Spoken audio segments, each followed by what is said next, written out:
collaborative narrative that we sort of operate.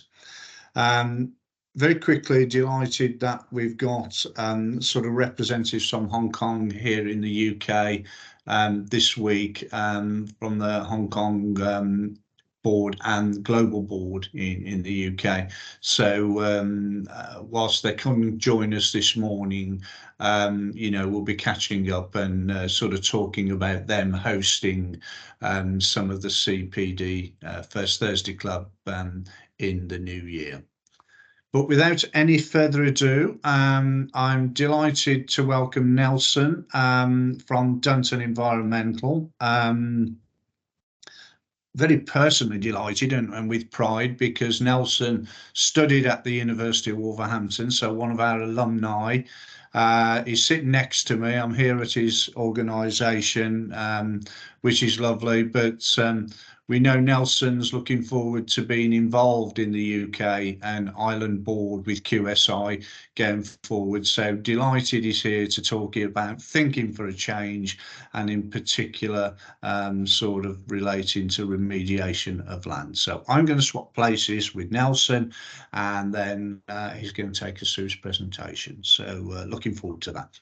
Okay. Excellent.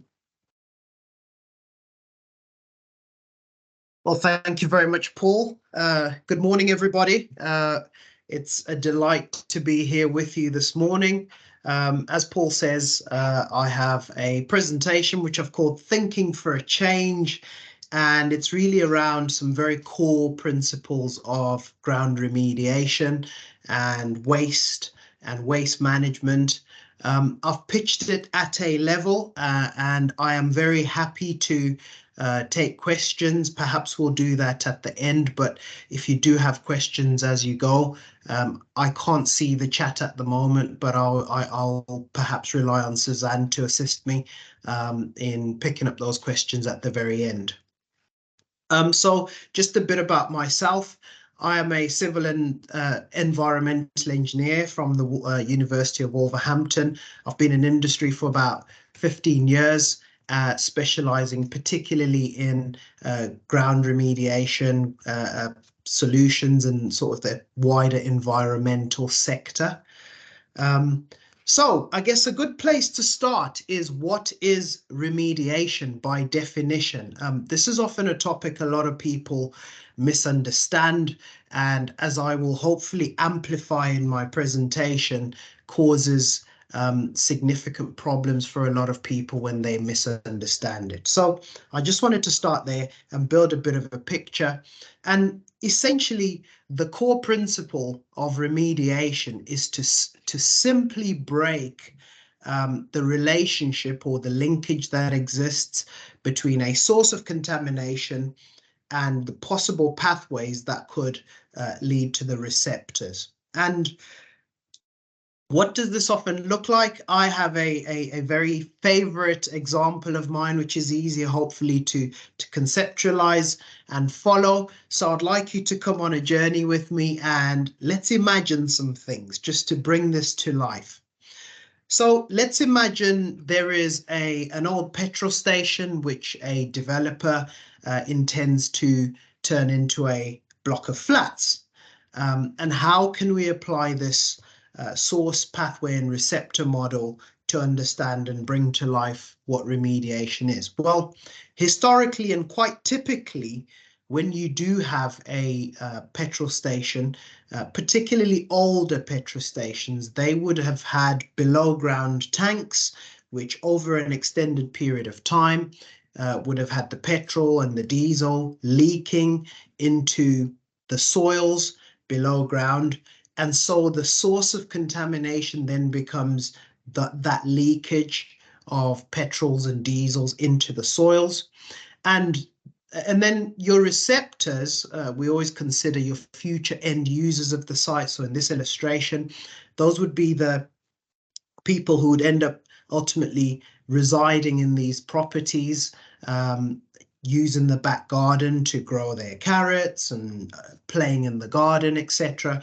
And so your pathways between that source of contamination and those future end users who are the receptors would be very simply ingestion and inhalation. And as I say, I've really just simplified it. I can make this a lot more complex, but for this morning's conversation, I just wanted to keep it to real first principles. So that's how you can conceptualize the source pathway receptor model. And as I say, remediation by definition is purely breaking that pathway, essentially meaning that as long as you get rid of the receptor touching the source of contamination, your site is now deemed remediated. Now, the problem that we find, particularly here in the UK, with remediation, especially accepting the definition that I have laid, is oftentimes remediation does not actually deal with the source of contamination. So typically what this looks like is if you can put a hard surface, i.e. a no dig layer, or typically called a capping layer, in back gardens for those future end users, or put a slab on a site, which, you know, if we use our petrol station, if you can put a layer of hard standing on top of that to prevent your site end users actually getting to the source of contamination, that site is deemed a remediated site. And this creates a lot of problems, often a lot of costly problems for clients up and down the country, day in, day out. I deal with clients who often buy sites and they're told that your site is remediated. And how does the first problem manifest itself? Well, the problem with remediation, in terms of how I've described it and, you know, breaking that pathway, is that a remediated site is therefore not necessarily a clean site. By installing that hard surface as a slab, or installing capping layers in your gardens, it essentially means you can still have the contamination below ground, but because the pathway with future site end users is broken, the site is remediated, but you still actually have the source of contamination below ground. And just to give you an example, here are two photos which we have dealt with at Dunton. I've been to both of these projects. I've seen it with my own eyes, where both of these sites were deemed remediated, but actually, once we got to the construction phase, we were still dealing with heavily, grossly contaminated materials. And it was technically correct that the sites were remediated because the slab that existed and the areas of hard surface broke those pathways between the sources and the receptors. But actually, from a construction phase, you still had a mega waste problem. And I wanted to amplify that this morning because dealing with remediation and waste management, the two are often sort of confused, and they often cause a lot of problems and headaches for clients. So this slide really to illustrate that both these photos were taken on sites which were technically remediated because that pathway was broken. And of course, when you have material that looks like this on a site, it often causes you a lot of financial pain. I've seen clients up and down the country suffer because they've bought a site which is remediated, but actually there's still a lot of waste once they get to the construction phase, and that can cost them a lot of money. So now that you've got a waste problem on your site, you bought a remediated site, but actually now through various site activities like installing your drainage or your piling, etc., you are now encountering materials that are grossly contaminated as you have here. How should we deal with this? And this creates the waste problem. And very sadly so, what I've got here on the slide is the waste hierarchy as defined by DEFRA.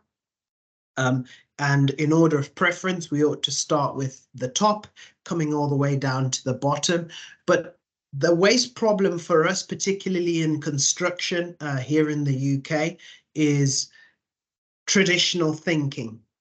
So oftentimes when clients are now on site, they've purchased a site which was remediated and they assumed that meant there wasn't any waste, but now they're on site and they're encountering waste.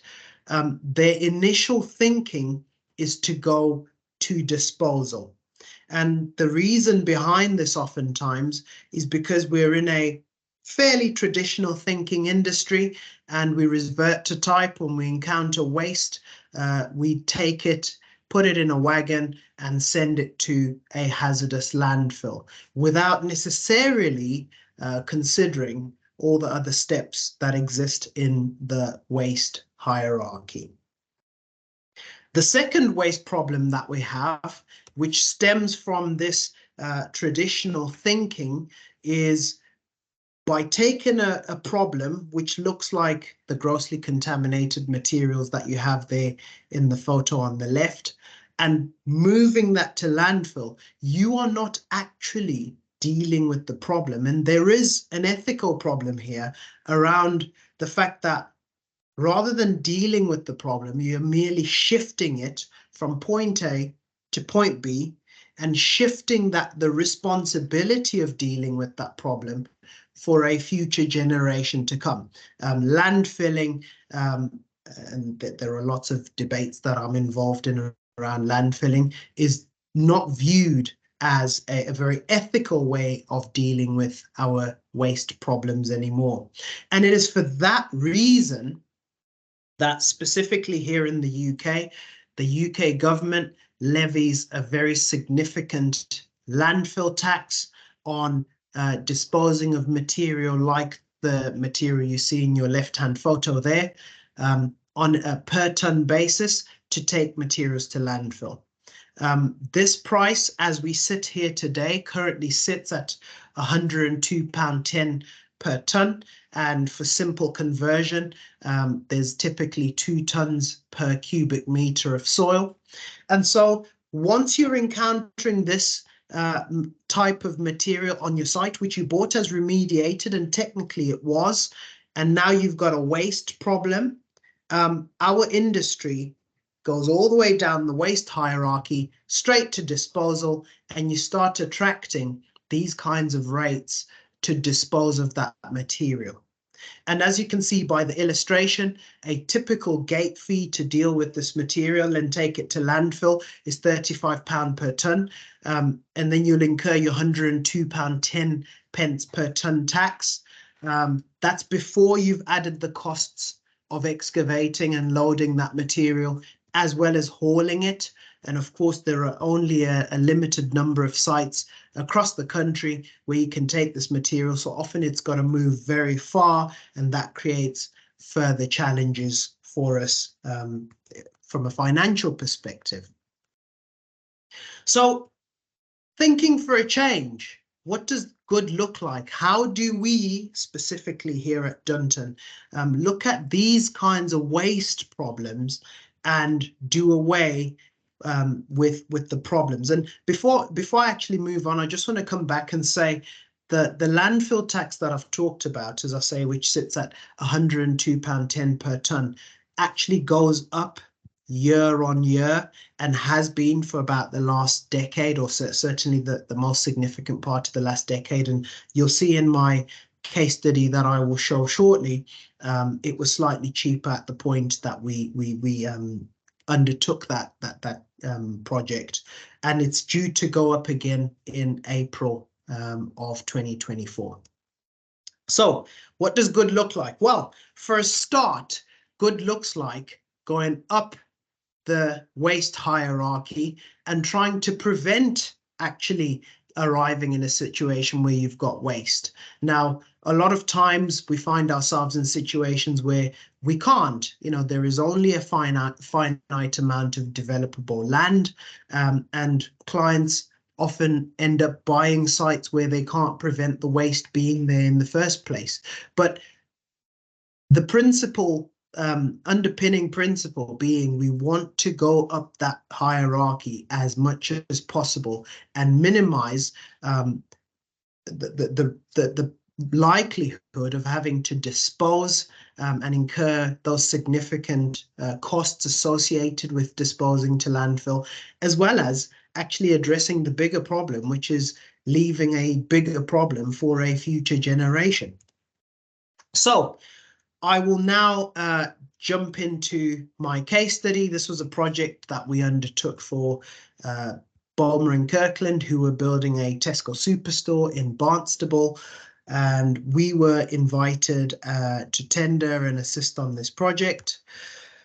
The site was a former scrapyard, and the photos you're looking at are from this site. They're quite emotive, which is why I like using this particular case study.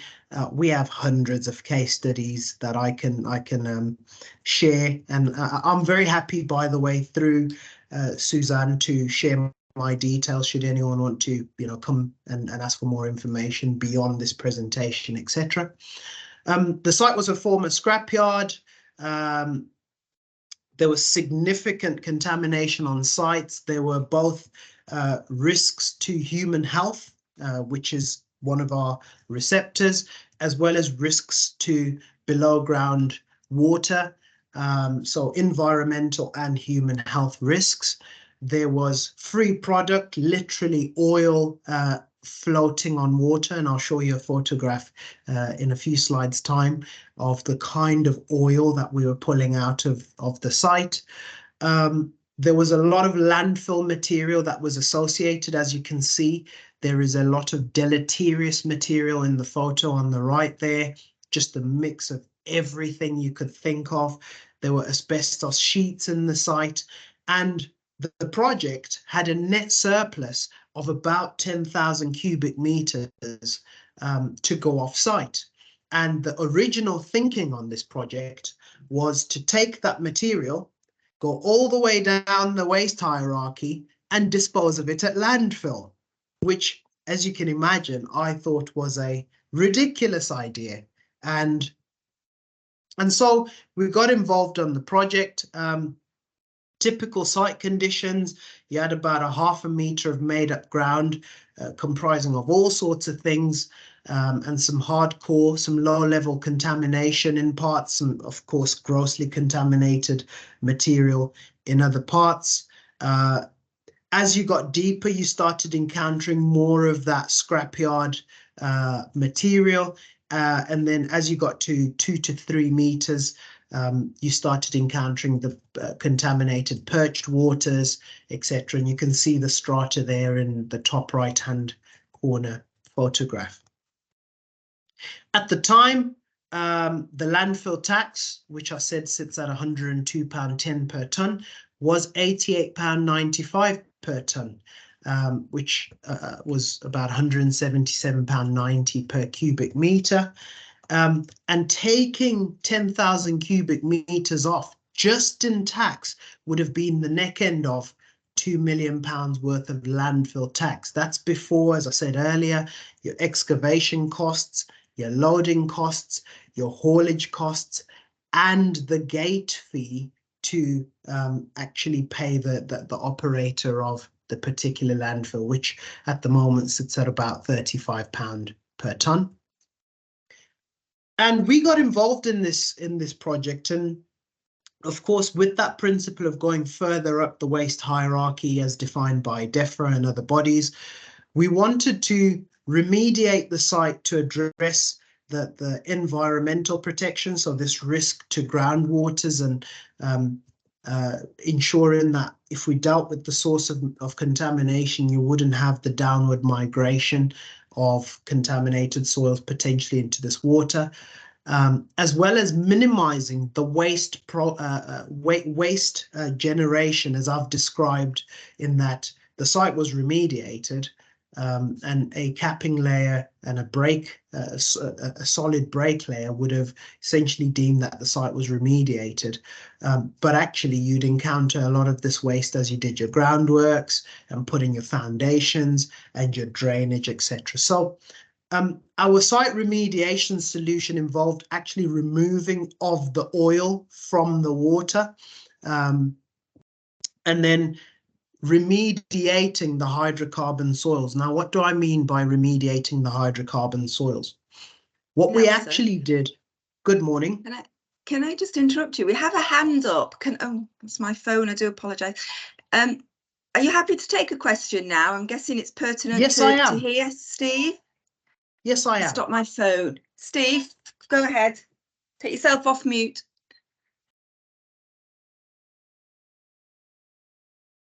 That's a really good idea, I think, Suzanne. Yeah. Yeah. So thank you. I've just, well, still am, but I've spent 7 years in the energy from waste sector. Yes. Client side for Viridor predominantly. And this whole issue is going to become very, very relevant in the next 10 years, because in 10 to 15 years, there won't be anything going to landfill at all. Yes. So, and there aren't any. I think that's a really great point, Stephen. I think that the significant point is there aren't very many new landfills getting permitted, so we're running out of landfill capacity. Yeah, well, there's about 14 million tonnes a year of stuff going to landfill at the moment. There's talk in the government about banning it full stop shortly. And there's very limited directions you can take contaminated material once you've got rid of landfill without finding some way of pre-treatment, because gasifiers and pyrolysis don't work in the UK. It's arguable whether they work anywhere else, but so you're really going to be throwing stuff either into an incinerator, and they won't take this stuff as it stands at the moment, or finding some significant ways to treat all this stuff. But so it's very interesting. Landfill tax is going to get absolutely ridiculous. And I think you were talking about transport. I think most transport companies now is 150 to 250 pounds per tonne for transportation of contaminated material. Absolutely. Because of the distances. So that's yes. On top of the landfill tax and the gate fee. Thank you for that contribution, Stephen. As you can imagine, I didn't want to scare everybody by putting those full numbers, but you're absolutely right. You know, this is becoming a mega problem, and you know, you've set me up really well for sort of where I want to land in terms of talking about some of the solutions we're implementing and the industry starting to implement. You know, given landfill capacity is running out, as well as the costs to dispose of at landfill are rocketing. I think you said they're going to become ridiculous, Stephen. I share your view. Suffice it to say, I would probably say they are ridiculous already. It's a discouragement. That's why they're doing it.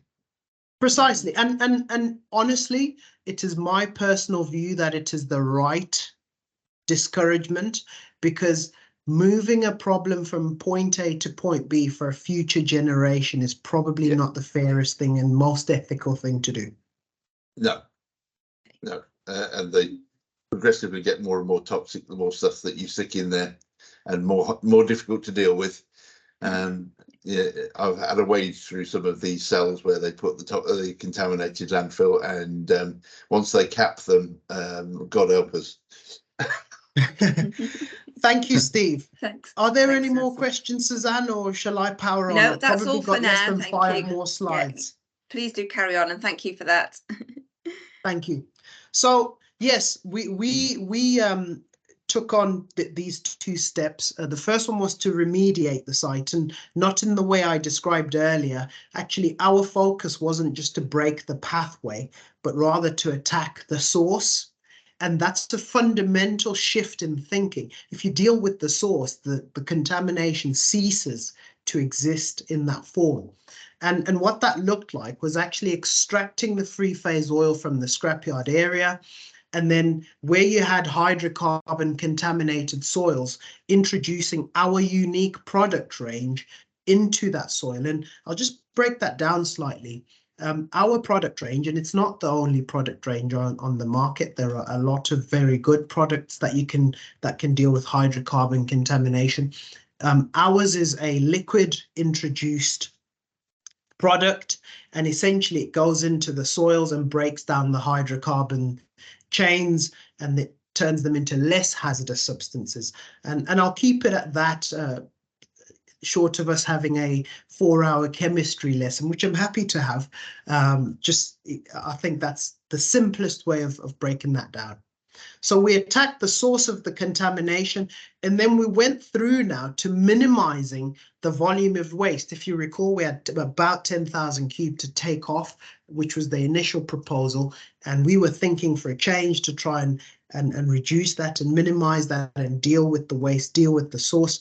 So we went about screening and segregating this material that you see in your bottom right-hand photo, and removing the deleterious materials and waste products from the soil matrix, such that you had a pile of soil, a pile of glass, a pile of wood, etc., and processing those so that as we went up the waste hierarchy, we could try and get back to recycling rather than just purely disposing.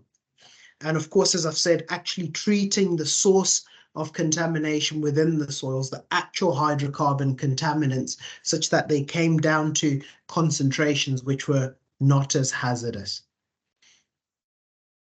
Again, just to give you, the kind of material we're encountering. And by the way, may I just add that we come across material like this often, and actually it's becoming more and more frequent because we're running out of beautiful greenfield sites to build on. We're having to deal with these problems, which is a real positive. And I take courage from the fact that clients are facing up to the challenge and saying, okay, well, let's deal with these problems.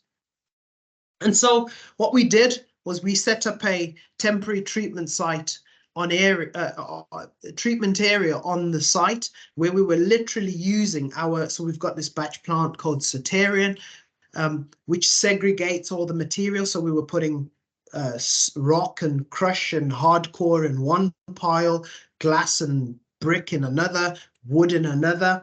We were segregating all this and minimizing that 10,000 volume, which would have just been lumped together and taken to landfill. We were going, well, actually, let's segregate this a little bit and put it into its different piles, treating the soils, crushing the hardcore for reuse as part of the piling mat and other stand-up areas. We were removing the tires. And this is, this always warms my heart, because you look at those tires were not landfilled. We actually contacted a local company that creates, I don't know if you know, in your local parks, when you've got the rubber surfaces where kids play on, they take those tires and recycle them and reuse them as part of creating those surfaces. So all of those tires that you see in that photo were recycled. The wood, similarly, was taken and shredded, and it was used as a composting agent once it had dried up. And the hardcore, as I said, was reused on site. We were able to recycle different plastics, etc. And this was an example of going up that waste hierarchy and not just saying, well, we've got a waste problem now, let's dispose, but rather going, what else can we do? How can we do it? And of course, in the bottom right-hand corner, you can see that same material post-chemical treatment, suitable for reuse on site, or the surplus volumes, once they'd been treated, went to landfill. And I will just go back a number of slides. They went to landfill and attracted a low rate of tax, which was at £2.80 per tonne. Because they were significantly cleaner. In some cases, they were used as the capping layer for the landfill rather than actually the landfill material. And as again, just summarizing, how we used those sites. And this was a very quick sort of whistle-stop tour around this idea of thinking for a change. I think the last point, which, forgive me, I think it was Steve, who I just had a conversation with, forgive me if I've got the name wrong, around this idea of, so what does the industry do? Since this project where we set up on-site treatment areas, our company in the last decade has now gone on a trajectory where we're setting up alternative to landfill soil treatment facilities. We've got one in Wolverhampton, we've got one in Dudley, we've got one in Ellesmere Port. And our facilities, how they work is they attract material, as you see in this photo. We bring it to our treatment facilities. We carry out this same process on our site. And then the material goes off, as you see in the bottom right-hand corner, for reuse on sites. And they are landfill tax exempt. They're soil treatment facilities, permitted, and they work really well for clients who have really small, typically inner city sites with gross contamination, but there isn't the time or the space to treat on site. We seek to provide still an alternative that takes you up the waste hierarchy, so that you're not essentially dealing with those wastes. Now, I spoke about the oil. You can see in the right-hand corner, we actually skimmed. We installed well points where we drew the free oil from the surface of the water. There was quite an extensive surface, about 3,000 square meters to a depth of 3 to 4 meters. And we were, as you see in the bottom right-hand corner, extracting pure oil.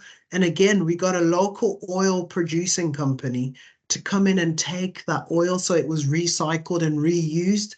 We didn't just pump and go and dispose of all this water. We were able to segregate the water from the oil. There were a lot of benefits. All the oil was taken off site.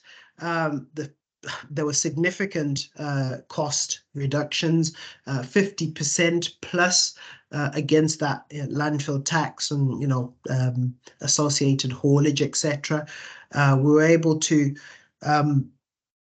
reduce the volume of soils by about 15% by that segregation, removing the timber and the steel. And in some instances, for example, with the steel, the client got a credit back for that because it's obviously can be reused and recycled. And we were able to treat and ensure we diverted 100% of that volume from landfill as disposal. So with that, I'd like to thank you. And I'd like to take any questions. I will come off I'll stop sharing my slides, and happy to take any questions. Thank you, Suzanne. Okay, does anyone have any questions for Nelson? Silence. I often say questions, thoughts, or ideas. It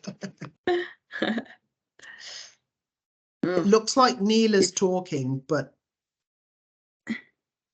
Neil, you're on mute. Can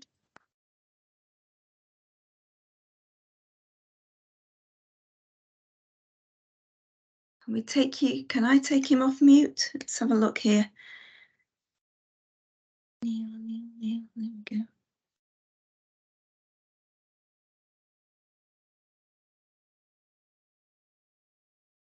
go.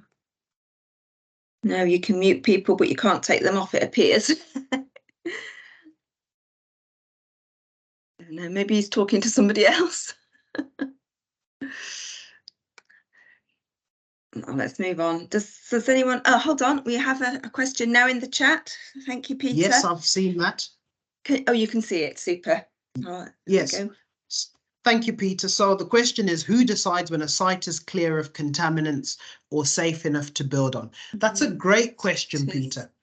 And allow me, I'll probably expand on that a little bit to build some context.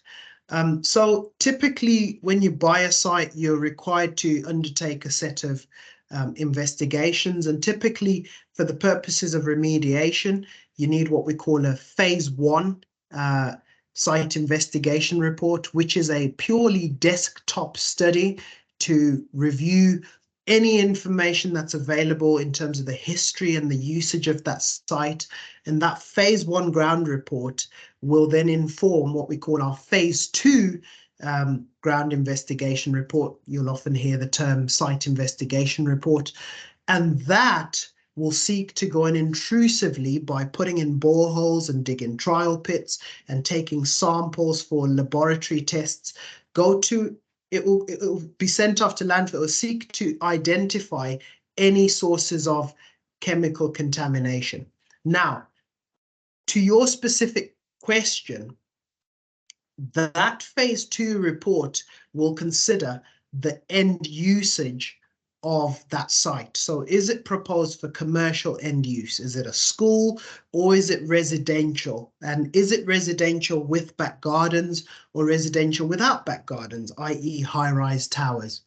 Now, based on that end usage criteria, there are set limits for different contaminants that you can have in terms of concentration. So in milligrams per kilogram, there are set targets of how much of what contaminant you can have on that site dependent on that end use. And the most stringent, as you can imagine, is what we typically call our residential with a back garden, where you've got a young, and we often typically say the young girl child who's a 5-year-old playing in the garden and is therefore most probably at risk of contamination. That has the most stringent set of contamination criteria that you can have.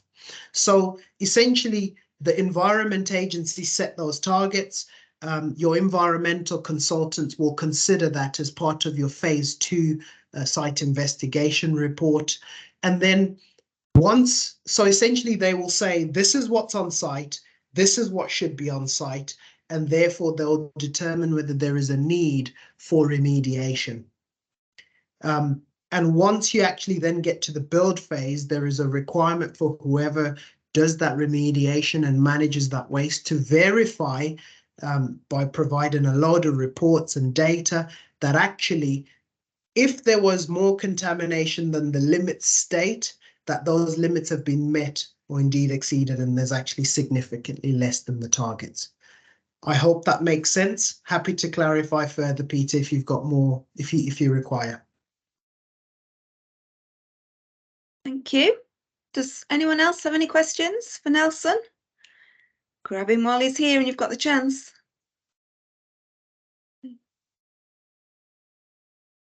Quiet. I think you've done a good job there, Nelson. Excellent. Well, thank you very much, Suzanne. I can't see any more questions on the chat. I can't see any hands. No, so I think we're probably done. If anyone does think of anything after we've ended this meeting, because I know that's the way I always operate, my brain catches up eventually, please do drop me an email and I will pass it on to Nelson, and I'm sure he'll be very happy to reply. Yes, I would. Absolutely. Nelson, would we be able to send your slides to our delegates today? Would that be acceptable or not? No pressure. Yes. Yeah. Yes, I'm okay. happy to circulate my slides. Unfortunately, I'll have to redact some of the financials, etc. Yeah, appreciate that. That's no problem at all. So if I can just leave that with you, and if you can let me have them when you're ready, and I can send them on. Yeah, okay. That's fine. So if everyone is done, then thank you all for attending. As always, if you want a CPD certificate, either drop a quick note in the chat now, or you can email me. Our next First Thursday Club is the 4th of January, so very early in the new year. We'll have Keith Blizzard back with us again, and he's going to be talking about getting paid. Something close to all our hearts, I think. I think we're going to get a good attendance for that one. So that's, as I say, 4th of January, the next Thursday. So thank you for that, Nelson. Really interesting. Thank you, hugely appreciated, I think, by everyone. Thank you very much. Thanks everyone for attending, and hope to see you all again soon. In the meantime, happy Christmas. Thank you very much. Have a Merry Christmas all. Thank you, Nelson. Okay. Thank you. You're welcome. Thank you, Suzanne. Thank you, Nelson. Okay, thank you. Bye-bye. Most welcome. Thank you, Suzanne. Thank you, Nelson. You're most welcome. Thank you.